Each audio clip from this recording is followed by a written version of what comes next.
জাতীয় সঙ্গীত গাইতে চাইছিল প্রতিবাদকারীরা, সেইখানে জাতীয় সঙ্গীতকে থামিয়ে দেওয়া হয়েছে।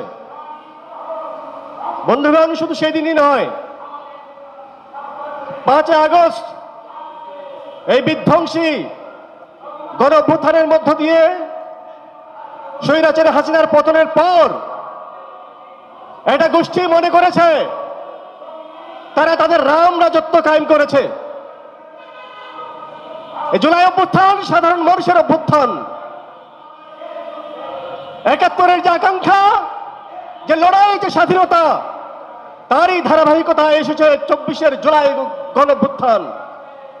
সুতরাং 71-এর যে অর্জন এবং 24-এর যে অর্জন, সে অর্জন একটার সঙ্গে একটা কোনোভাবেই সাংঘর্ষিক নয়, কিন্তু একটা চক্র, একটা গোষ্ঠী 71 এবং 24-কে মুখোমুখি দাঁড় করাবার জন্য আগস্টের পর থেকেই উঠে পড়ে লেগেছে এবং সেটা চিহ্নিত গোষ্ঠী। সেই গোষ্ঠীকে আমরা চিনি। সেই গোষ্ঠী 1971 সালে মহান মুক্তিযুদ্ধের বিরোধিতা করেছিল। শুধু বিরোধিতা করেই ক্ষান্ত হয়নি, তারা একটা বর্বর গণহত্যায় তারা মেতে উঠেছিল বন্ধুগণ, পাক হানাদারদের সঙ্গে। এবং তারই ধারাবাহিকতায় এরা কখনো বাংলাদেশের অস্তিত্ব, স্বাধীনতা, মুক্তিযুদ্ধকে মেনে নেয়নি, এখনো পর্যন্ত মেনে নেয়নি।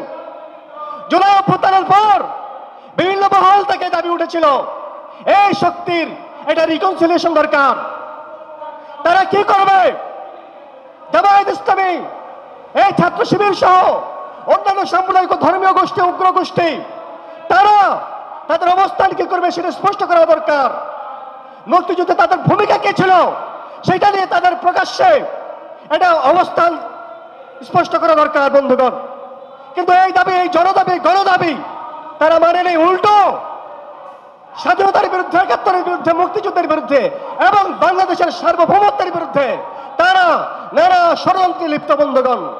বাংলাদেশ উদীচী শিল্পী গোষ্ঠী প্রথম থেকেই এই গণদাবির পক্ষে অবস্থান নিয়েছে। 71-এ যেমন উদীচীর শিল্পী কর্মীরা, উদীচী সহ এই দেশের শিল্পী কর্মীরা এই দেশের স্বাধীনতায় প্রাণ দিয়েছে, তেমনি 24-এর জুলাই অভ্যুত্থানেও এই দেশের শিল্পী কর্মীরা ব্যারিকেড ভেঙেছে, কারফিউ ভেঙেছে, পুলিশের, আর্মির, র্যাবের তাজা বুলেটের সামনে তারা দাঁড়িয়েছে বন্ধুগণ। এবং এটার মধ্য দিয়ে জনগণের পক্ষে দাঁড়িয়ে এই দেশের গণ আকাঙ্ক্ষাকে তারা ধারণ করেছে বন্ধুগণ।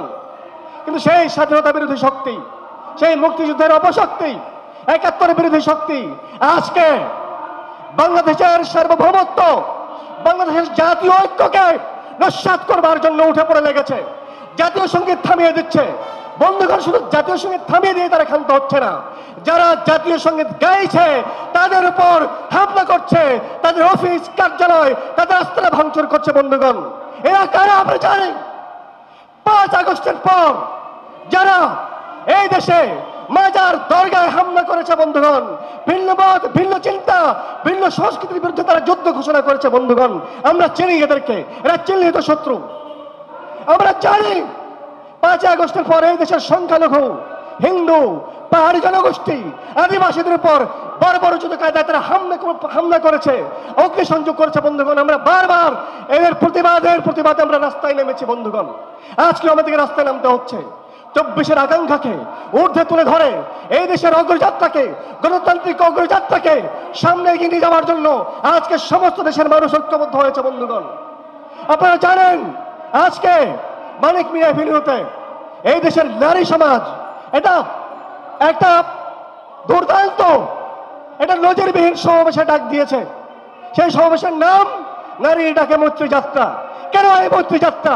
এই মৈত্রী যাত্রার সঙ্গে, এই মৈত্রী যাত্রার যে জরুরত, সেই জরুরতের সঙ্গে আজকের যে সমাবেশ, আজকের যে প্রতিবাদ, এটার দুটারই একটা মিল আছে বন্ধুগণ। খুঁজতে হবে সেই মিল কি।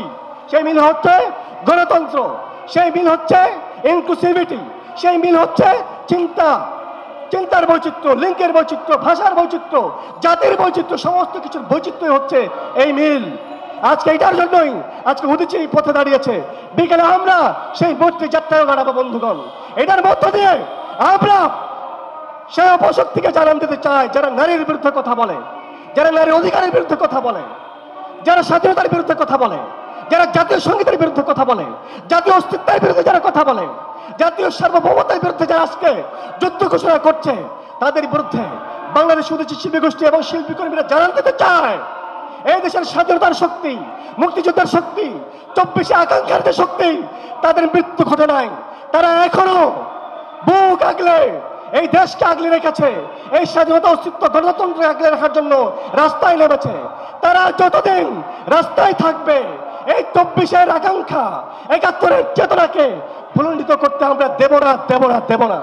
এই বলে আজকে আমার এই বক্তব্য এখানে শেষ করছি।